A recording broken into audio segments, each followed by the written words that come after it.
আসসালামু আলাইকুম ওয়া রাহমাতুল্লাহি ওয়া বারাকাতুহু।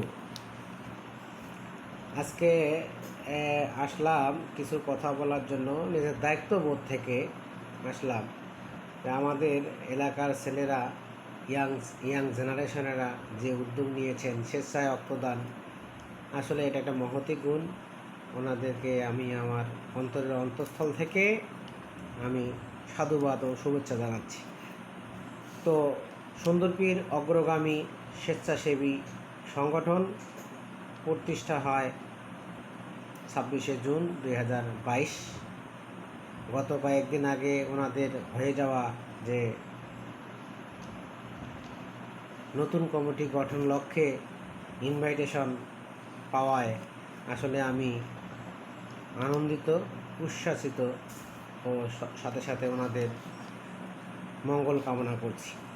তো আমি আমার দায়িত্ববোধ থেকে কিছু কথা শেয়ার করার জন্য আমি আসলাম, যে রক্তদানে মানুষকে উদ্বুদ্ধ করার জন্য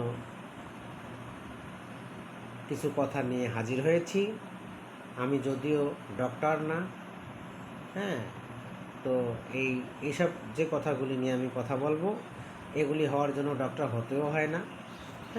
এগুলি জানার ইচ্ছা থাকলেই এগুলি জানা যায়, বলা যায়। তো আসুন আমি শুরু করি। আজকে মূল টপিকসটা যেটা দিয়ে শুরু করব সেটা হলো, আপনি কেন রক্ত দেবেন, আপনার জন্যই আপনি রক্ত দেবেন। এটাই হলো মূল টপিকস, যে আপনি কেন রক্ত দেবেন, আপনার জন্যই আপনি রক্ত দেবেন। তো শুরুতেই বলবো, প্রথমেই রক্ত দেওয়া একটি মহৎ কাজ, যাহা কোনো কিছু দিয়ে শোধ করা যায় না। অনেক মহৎ কাজ রক্তদান করা, এতে ভ্রাতৃত্ববোধ বাড়ে, আত্মীয়তা বাড়ে, সম্পর্কের স্থায়িত্ব বাড়ে।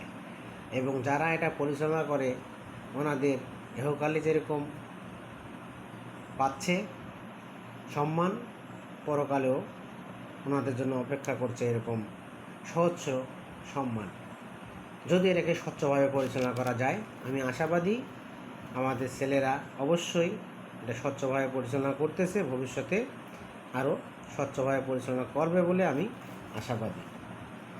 তো আসুন আমরা একটা একটা করি, শুরু করি।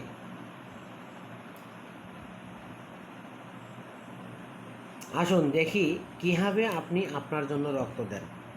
প্রথম প্রশ্ন করা হচ্ছে, কাকে প্রশ্ন করা হচ্ছে? যে রক্ত দেবে তাকে প্রশ্ন করা হচ্ছে যে আপনি কীভাবে আপনি আপনার রক্ত দেন, আপনার জন্য আপনার রক্ত আপনি কীভাবে দেন। এটা একটা প্রশ্ন, যে আপনার জন্যই আপনি আপনার রক্ত কীভাবে দেন, এটা প্রশ্ন না? এখন আসুন আমরা দেখি কীভাবে আপনি আপনার জন্য আপনি রক্ত দেন। এই রক্তের কিন্তু একটা ডিসপাস সাইড আছে আর একটা ইনার সাইড আছে। অর্থাৎ রক্ত কিন্তু নষ্ট হয়ে যায়, আবার নতুন রক্ত কিন্তু তৈরি হয়। এখন আসেন, রক্ত যদি ডেলিভারি না হয় তার নতুন রক্ত কীভাবে তৈরি হবে? এটা একটা মুসিবতের কথা না? আসলে মুসিবতের কথা। আমরা না জেনেই কিন্তু শুধু ভয় পাই যে রক্ত দিলে কি না কি হয়। আসলে সত্য কথাটা হলো, রক্ত দিলেই আপনি সুস্থ থাকবেন, রক্ত দিলেই আপনার নতুন রক্ত গজাবে, নতুন রক্ত তৈরি হবে।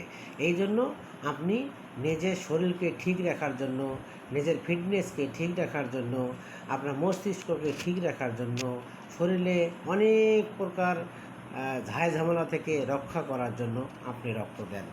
এই রক্ত আপনাকে অবশ্যই দিতে হবে। সর্বোপরি যেটা বলবো, আপনি সামাজিক দায়বদ্ধতা থেকে আপনি রক্ত দেন, এবং রক্ত অবশ্যই দিতে হবে। এই জন্যই দিতে হবে, আপনার শরীরে নতুন রক্ত গজানোর জন্য আপনাকে রক্ত দিতে হবে। আপনি রক্ত না দিলে আপনার নতুন রক্ত হবে না। এই রক্তগুলি অবশ্যই আমরা সেদিন হয়তো আমাদের ছেলেরা বলছে, আমাদের যে কমিটিতে যে ছেলেরা আছেন, খুব সুন্দর স্পিকার, তারা সুন্দরভাবে বলছেন যে রক্ত দেওয়ার জন্য যে বাধ্যবাধকতা আছে, যে একটা নির্দিষ্ট বয়স লাগে, সেই নির্দিষ্ট ওজন লাগে। এই দুইটা অবশ্যই দেখে এবং অবশ্যই যখন যারা যেখানেই রক্ত নেয় না কেন অবশ্যই তো রক্তের গুণগত মান তারা যাচাই করেই নেবে। হ্যাঁ, তো যাই হোক এই বিষয়ে আমি নাইবা গেলাম। তো বোঝা গেল যে রক্ত আপনি আপনার জন্য আপনি রক্ত দেন। আপনার শরীরে নতুন নতুন রক্ত তৈরি করার জন্য আপনি রক্ত দেন। আপনার শরীরের নতুন রক্ত তৈরি করার জন্য আপনি রক্ত দেন। এখন নতুন রক্ত তৈরি কীভাবে হয় এটা আমরা হয়তো একটু আগেও বললাম যে আপনি নতুন রক্ত তৈরি হয় আমাদের 3 মাস পর পর শরীরে আমাদের কোষ নষ্ট হয়ে যায়, নতুন কোষ গজায়, এইগুলো আমরা সবাই জানি। এখন রক্তের কিন্তু একটা গ্র্যাভিটেশন আছে। রক্তের গ্র্যাভিটেশন দীর্ঘদিন রক্ত সার্কুলেশন হতে হতে হতে হতে হতে হতে এই রক্তের কিন্তু একটা গ্র্যাভিটেশন নষ্ট হয়ে যায়। তো এই জন্যই কিন্তু এটার ডক্টরি সায়েন্সই কিন্তু এটার কিন্তু একটা রুল চলে আসছে যে আমার রক্ত দিলেই নতুন রক্ত গজাবে, নতুন রক্ত গ্র্যাভিটেশন ঠিক থাকবে, আপনার শরীর মন মানসিকতা ঠিক থাকবে।